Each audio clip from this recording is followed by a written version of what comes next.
नमस्कार, आप देख रहे हैं खबर उत्तराखंड। मैं हूं आपके साथ तन्वी। खबरों का सिलसिला शुरू करेंगे, लेकिन उससे पहले डालेंगे इस वक्त की हेडलाइंस पर। मुख्यमंत्री पुष्कर सिंह धामी ने की घोषणा। काशीपुर में मार्ग सुधारीकरण की घोषणा की। देहरादून से महज 2 घंटे में शासनादेश हुआ जारी। हरिद्वार में आरटीओ के छापे से हड़कंप। चारधाम यात्रा से पहले 20 फर्जी टूर ट्रैवल एजेंसियों पर लगा ताला। नेपाल के महापौर व नगर पालिका अध्यक्ष देहरादून पहुंचे। नगर निगम में मेयर देहरादून से की मुलाकात। मेयर देहरादून ने किया पारंपरिक रूप से स्वागत।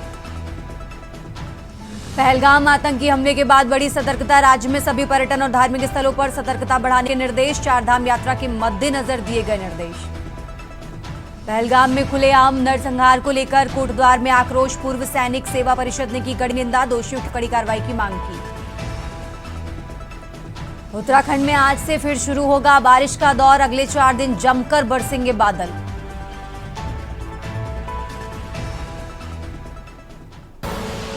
आप देख रहे हैं के न्यूज, खबरों का अर्थी।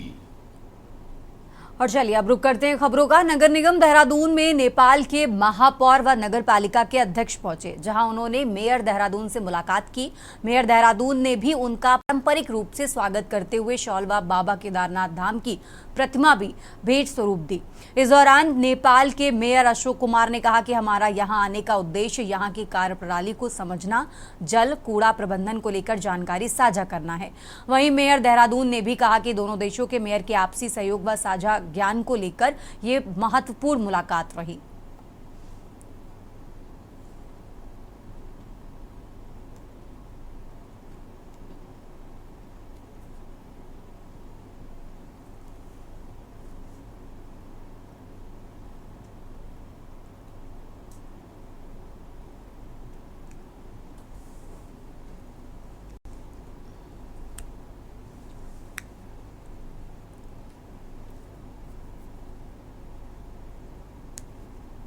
नेपाल मूल के जो वहाँ पे नेपाल में महापौर हैं, नगर पालिकाओं के चेयरमैन हैं, वो आज उन्होंने नगर निगम देहरादून में आज उन्होंने यहाँ पर विजिट किया और साथ ही कई मुद्दों पर उसमें विचार विमर्श हमारे बीच में हुए हैं। और हमारे यहाँ की कार्यप्रणाली उसको जानने की उनको चाहत थी, साथ ही किस प्रकार से कार्य होता है, कुछ वाटर मैनेजमेंट का सिस्टम, कुछ कूड़ा मैनेजमेंट का सिस्टम, ये सब उन्होंने हमसे जाना है। हमने भी उन्हें बताया है, हमने भी उनकी कुछ बातें जानी हैं। तो इस प्रकार से आपस में कई विचारों का, कई वहाँ की कार्यप्रणाली का हमें आज और हमारी कार्यप्रणाली का आपस में आदान प्रदान हुआ है। तो जल स्रोत की जो समस्या है उसे कैसे हल किया जाए। अगर हमारे पास जल नहीं है तो मानव जीवन का संभावना कम होती जा रही है, जानवरों का संभावना कम होती जा रही है। मानव सभ्यता की जो समस्याएं हैं वो पानी के बिना हम काम नहीं कर सकते हैं। इसलिए पानी को संरक्षण करना और उसकी व्यवस्थापन करना और उसकी तरफ से मानव जाति की जीवन की रक्षा और सभ्यता की रक्षा करने के लिए हमें कुछ काम करना पड़ता है। इसी बात पर हमने चर्चा की, यही मुख्य बिंदु है। खबरों में आगे बढ़ते हैं। कश्मीर की वादियां एक बार फिर दहशतगर्दों की गोलियों से थर्रा उठी। आतंकवादियों ने अनंतनाग जिले के पहलगाम में खुलेआम नरसंहार किया। जिन वादियों में देश भर से सैलानी घूमने पहुंचे थे, उसी वादी में दहशतगर्दों ने सैलानियों का पहले धर्म पूछा और फिर मौत के घाट उतार दिया।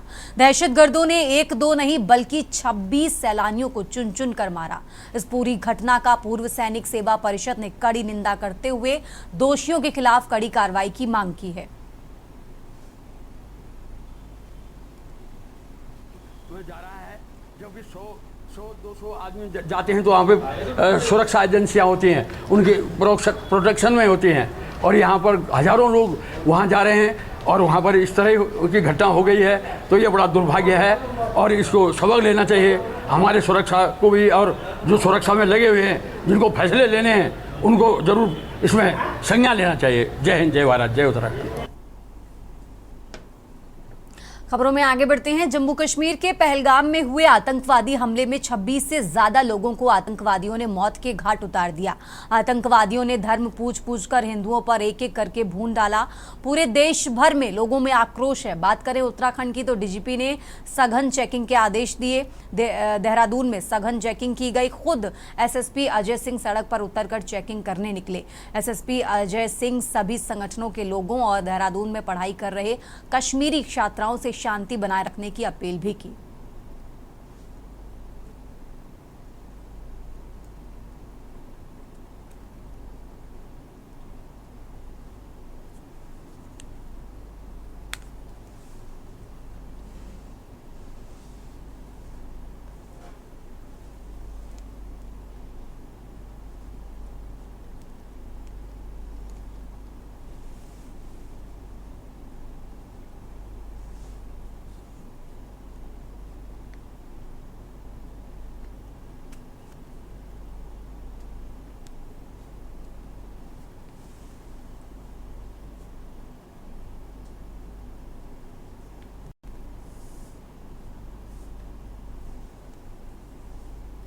कल एक जो संवेदनशील प्रकरण प्रकाश में आया था जिसमें काफ़ी निर्दोष लोगों की हत्या हुई थी, इसको देखते हुए राज्य भर में श्रीमान पुलिस महानिदेशक महोदय द्वारा भी अलर्ट जारी किया गया था। इसको देखते हुए राजधानी देहरादून में भी संवेदनशील स्थानों पर जो है चेकिंग अभियान भी चलाया गया। सभी अधिकारीगण भी इस चेकिंग में रहे। साथ ही साथ यहाँ पर काफ़ी सारे छात्र जो बाहर से अध्ययनरत रहते हैं, खासकर इसमें कश्मीर के भी छात्र हैं, उन सभी जगह समन्वय बनाकर शांति की अपील की गई है। विभिन्न संगठन समुदाय के लोग द्वारा भी इसमें आक्रोश है और इसमें विभिन्न तरह की प्रतिक्रिया भी जो है सोशल मीडिया के माध्यम से की जा रही है। तो सभी वर्गों के साथ मीटिंग करके जो भी स्टेक होल्डर्स हैं, जो भी विभिन्न संगठनों के लोग हैं, उन सबको शांति बनाए रखने की अपील की जा रही है और साथ ही साथ मीटिंग भी की जा रही है। और जो भी हमारे संवेदनशील स्थान है, जहाँ भी धरना प्रदर्शन या इस तरह के संभावना है, वहाँ देखते हुए पुलिस की तैनाती की गई। रुक करते हैं अगली खबर का। पहलगाम में हुए आतंकी हमले की चौतरफा निंदा हो रही है। देश भर में जगह जगह कैंडल मार्च निकालकर आतंकियों और उसके आकाओं को सबक सिखाने की मांग उठ रही है। इसी कड़ी में विकासनगर में जहां एक और कांग्रेस कार्यकर्ताओं ने कैंडल जलाकर मृतकों को श्रद्धांजलि दी, वहीं सहसपुर में जनाधिकार पार्टी जनशक्ति के राष्ट्रीय अध्यक्ष आजाद अली की अगुवाई में कैंडल मार्च निकालकर आतंकवाद मुर्दाबाद, पाकिस्तान मुर्दाबाद जैसे नारों के साथ विरोध प्रदर्शन करते हुए दिखे। देश के प्रधानमंत्री और गृह मंत्री से इस मामले में सख्त कार्रवाई करने की मांग भी की। अंबाजी में मुस्लिम समुदाय से जुड़े बल्ती समाज के युवाओं ने भी इस घटना को लेकर आक्रोश प्रकट किया।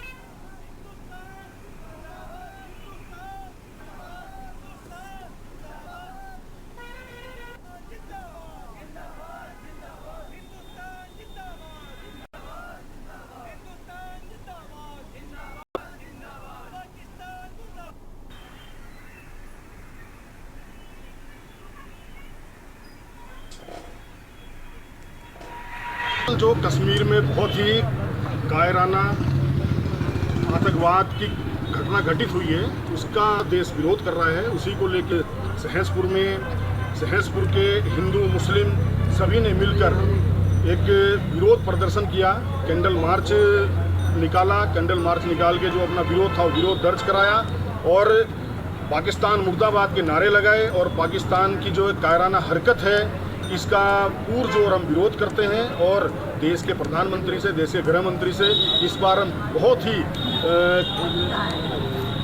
करारा जवाब देने की मांग करते हैं।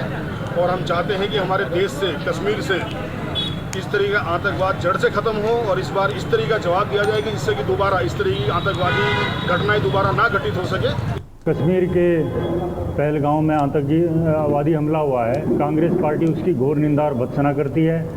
आज हमने विकासनगर में जो लोग इसमें मारे गए हैं उनके प्रति हम श्रद्धा सुमन अर्पित करते हैं और इसी आतंकवादी हमले के खिलाफ हमने जो है कैंडल मार्च निकाला है।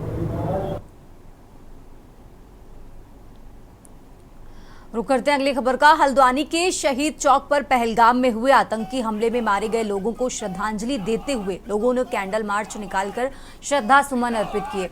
इस दौरान लोगों ने आतंकियों की कायराना हरकत की निंदा करते हुए प्रधानमंत्री से इस हमले का कठोर जवाब देने की मांग की है। गौरतलब है कि जम्मू कश्मीर के पहलगाम में घूमने आए पर्यटकों पर आतंकियों ने हमला कर दिया, जिसमें 28 पर्यटकों की मौत हो गई, जिसको लेकर हल्द्वानी में जगह जगह कैंडल मार्च निकाले और शहीदों को याद किया गया। मेरी तबीयत हो रही है खराब कई दिनों से, इधर से चली जाती क्यों? मेरा गारंटी नहीं है, मैं आऊँगा। मेरी तबीयत हो रही है खराब कई दिनों से, इधर जिंदाबाद हिंदुस्तान, जिंदाबाद हिंदुस्तान, जिंदाबाद हिंदुस्तान, जिंदाबाद। सरकार बदला लो, बदला लो, बदला लो, जिंदाबाद हिंदुस्तान, जिंदाबाद हिंदुस्तान, जिंदाबाद हिंदुस्तान, जिंदाबाद। आतंकवाद मुर्दाबाद, आतंकवाद मुर्दाबाद, आतंकवाद मुर्दाबाद, आतंकवाद मुर्दाबाद। हिंदुस्तान जिंदाबाद, हिंदुस्तान जिंदाबाद, आतंकवाद मुर्दाबाद, आतंकवाद मुर्दाबाद। रुक करते हैं अगली खबर का। जम्मू कश्मीर के पहलगाम में हिंदू पर्यटकों पर हुए विभत्स और कायरतापूर्ण आतंकी हमले के विरोध में पूरे देश में गुस्से और गम का माहौल है। रुड़की में कांग्रेस के सैकड़ों कार्यकर्ताओं ने पहलगाम की घटना पर रोष प्रकट करते हुए शहर में कैंडल मार्च निकाला और पाकिस्तान मुर्दाबाद के जोरदार नारे लगाए। इस मौके पर यूथ कांग्रेस जिला अध्यक्ष सचिन चौधरी ने कहा कि इस घटना की जितनी भी निंदा की जाए कम है। पहलगाम की घटना को लेकर भारत सरकार को पाकिस्तान को करारा जवाब देना होगा। उन्होंने कहा कि केंद्र सरकार के खुफिया विभाग को भी इस घटना की भनक तक नहीं लग पाई, जो कि सरकार का बहुत बड़ा फेलियर है। वहीं कांग्रेस प्रदेश सचिव सुधीर शांडियाल ने कहा कि सरकार जम्मू कश्मीर के पर्यटकों को सुरक्षा देने में फेल साबित हुई है।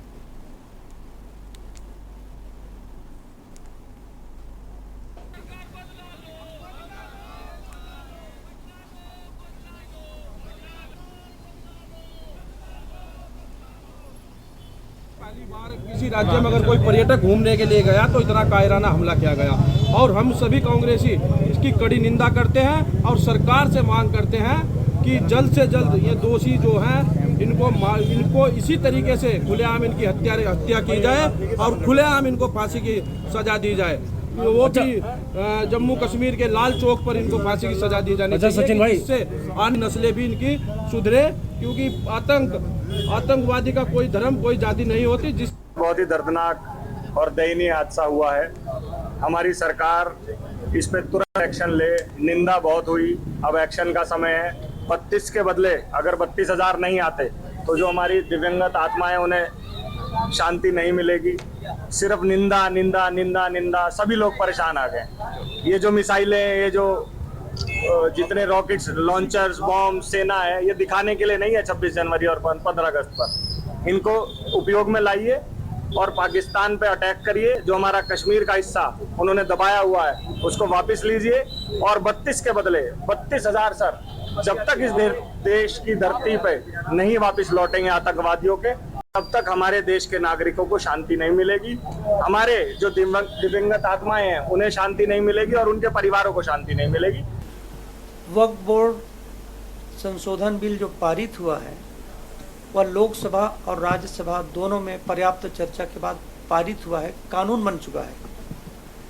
यह देश कानून से चलता है। ये कोई व्यक्ति कहे कि सड़क पर उतर जाओ तो देश को इस तरह से भड़काने का काम मत करें। कांग्रेस पार्टी, मुस्लिम पर्सनल लॉ बोर्ड, ये लोग तुष्टीकरण की राजनीति के कारण देश का नुकसान कर रहे थे। अभी जो कानून बना है, इस कानून से मुसलमान भाइयों को भी, विधवा परित्यक्ता हमारी बहनों को भी, जो गरीब तबके के लोग हैं, उन सबकी भलाई के लिए कानून लाया गया है। आना चाहिए। बार बार ये लोग कहते थे एक के बदले 10 सर लाएंगे, 10 सर लाएंगे। देश की जनता ने इनको चुनकर सरकार बनाने का मौका दिया। तीसरी बार इनकी सरकार है। कहाँ है वो एक के बदले 10 सर?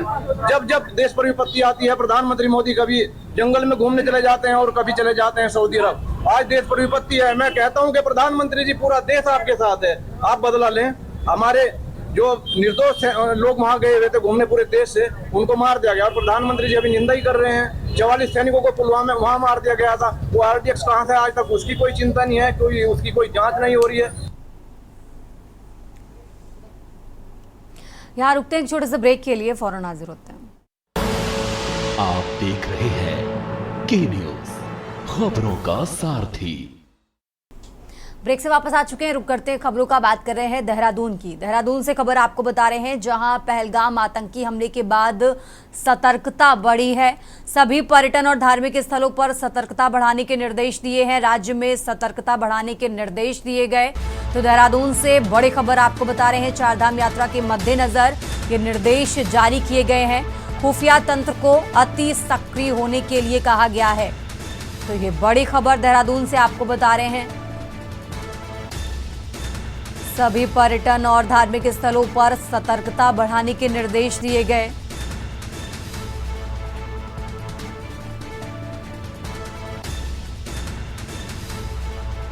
चारधाम यात्रा के मद्देनजर ये निर्देश जारी किए गए हैं। खुफिया तंत्र को अति सक्रिय होने के लिए कहा गया है। तो पहलगाम आतंकी हमले के मद्देनजर ये निर्देश जारी किए गए हैं। देहरादून से खबर आपको बता रहे हैं, पहलगाम आतंकी हमले के बाद ये सतर्कता बढ़ाई गई। सभी पर्यटन और धार्मिक स्थलों पर सतर्कता बढ़ाने के निर्देश जारी किए गए हैं।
बढ़ते आगे खबरों में। उत्तराखंड में चारधाम यात्रा को लेकर सभी तैयारियां अंतिम दौर में हैं।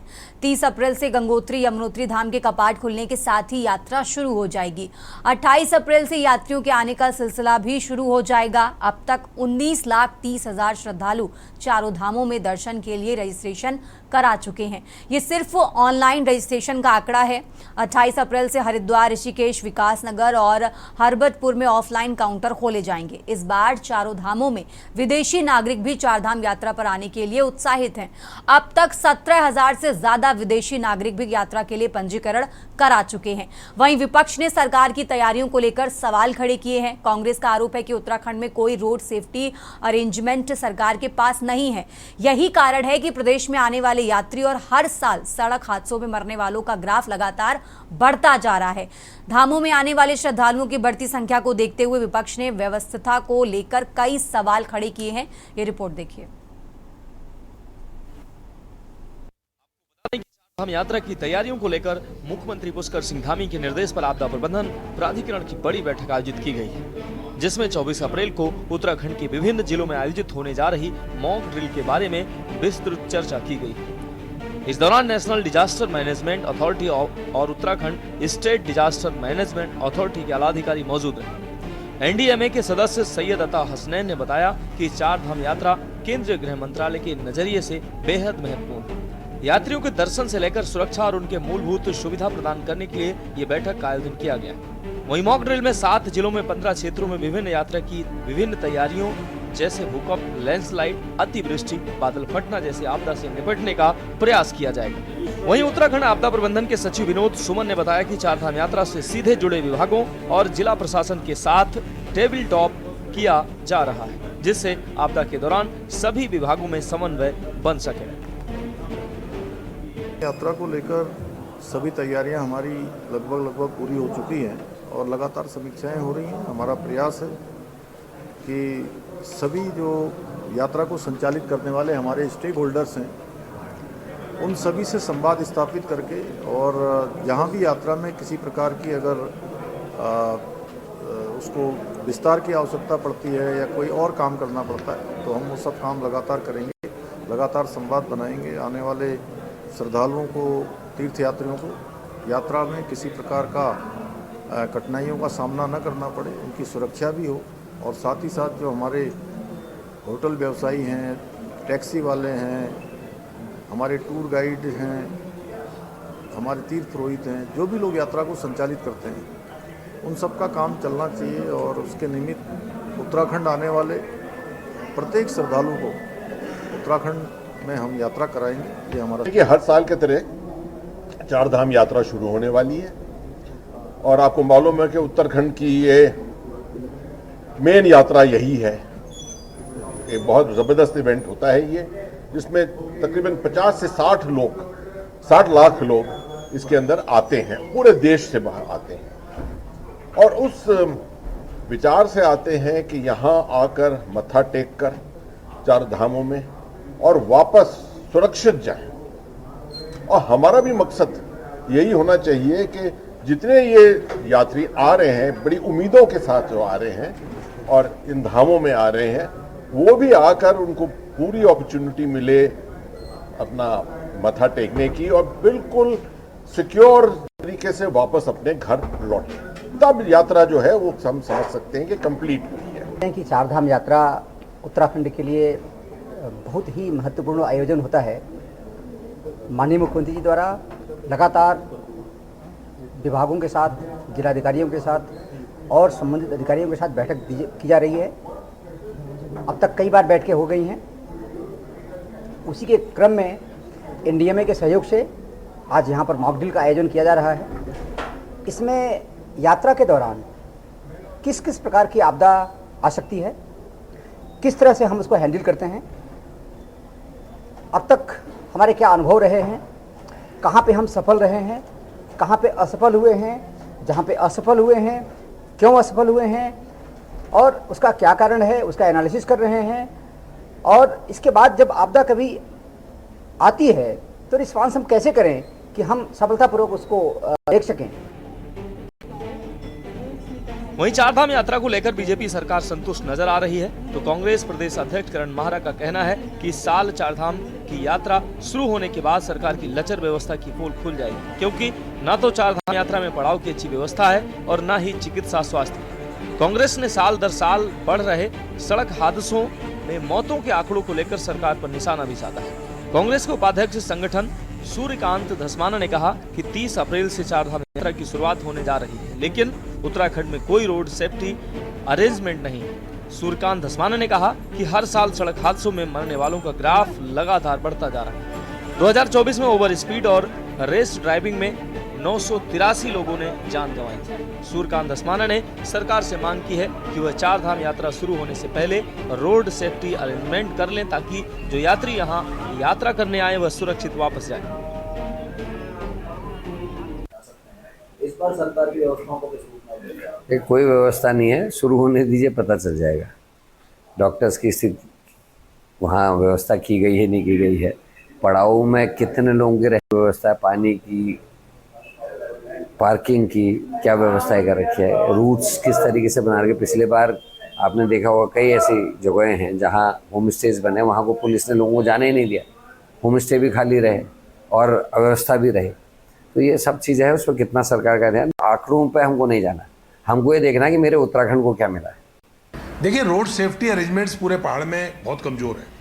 अभी अप्रैल का महीना चल रहा है, 20 अप्रैल है और 275 लोग अपनी जान गंवा चुके हैं राज्य में रोड एक्सीडेंट्स में अब तक। पिछले साल 983 लोगों ने जान गंवाई। अगर आप 5 साल का आंकड़ा देखेंगे 2020 से लेकर 2025 तक, तो राज्य में 1000 व्यक्ति प्रतिवर्ष उनकी मौत हुई है रोड एक्सीडेंट्स में। रोड सेफ्टी अरेंजमेंट्स बहुत लचर हैं। सरकार को चारधाम यात्रा से पहले पूरे राज्य की रोड सेफ्टी अरेंजमेंट्स को पुख्ता करने चाहिए। यात्री जो आवे दर्शन के लिए वो सुरक्षित जाए, ये हमारी जिम्मेदारी है। सरकार उस काम को करे। चारधाम यात्रा में सबसे पहले तो हम पूरे देश को, विदेश को जो लोग यहाँ यात्रा करने आते हैं उनका स्वागत करते हैं, उनका धन्यवाद करते हैं। और दूसरी तरफ हम एक उत्तराखंड राज्य का जो उत्पन्न हुआ था, जो राज्य बनाया गया है, वो इसीलिए बनाया गया था कि यहाँ पर जो चारों धाम है वो हमारे लिए एक व्यवसाय पूर्वक हैं और हमारे को उन्हीं देवी देवताओं की कृपा से यहाँ पर व्यवसाय, जो हमारा 6-7 महीना जो व्यवसाय चलता था वो है। पर जहाँ तक वर्तमान सरकार या इससे पूर्व जो कांग्रेस और बीजेपी जो सरकारें रही है, इन्होंने कभी भी इसकी पुख्ता इंतजामों की व्यवस्था नहीं की है और समय पर सिर्फ बयानबाजी कर देते हैं कि हमारे सब तरफ से सब कार्रवाई पूर्ण है। कांग्रेस प्रदेश अध्यक्ष इस बात से चिंतित हैं कि संख्या क्यों बढ़ रही है, तो मैं इस बात को इस रूप में लेता हूं कि उत्तराखंड की यात्रा को प्रभावित करने का अभी से षड्यंत्र उन्होंने प्रारंभ कर दिया है। पिछली बार भी चारों धाम की यात्रा विघटित हो, चारों धाम में यात्री उस रूप में जिस रूप में आते हैं नहाए, इसके लिए एक षड्यंत्र काम वो शुरू कर रहे हैं। लेकिन अब जनता समझ चुकी है कांग्रेस के जो मिथ्या विषय होते हैं, झूठे विषय होते हैं, उनसे जनता जागरूक है। यात्री बड़ी संख्या में आएगा। हर यात्री की हर प्रकार की सुरक्षा की जिम्मेवारी, सुविधा की जिम्मेवारी इस सरकार की, उसके और सरकार आगे।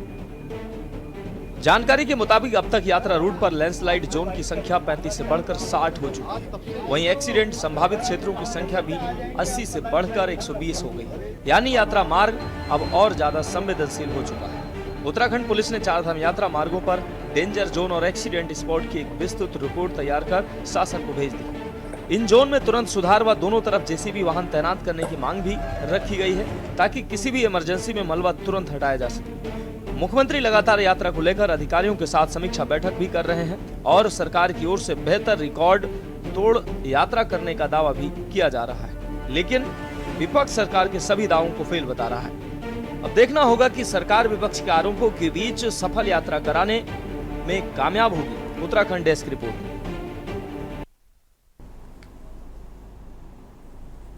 इस बुलेटिन में फिलहाल इतना ही। आप देखते रहिए के न्यूज इंडिया। आप देख रहे हैं के न्यूज, खबरों का सारथी।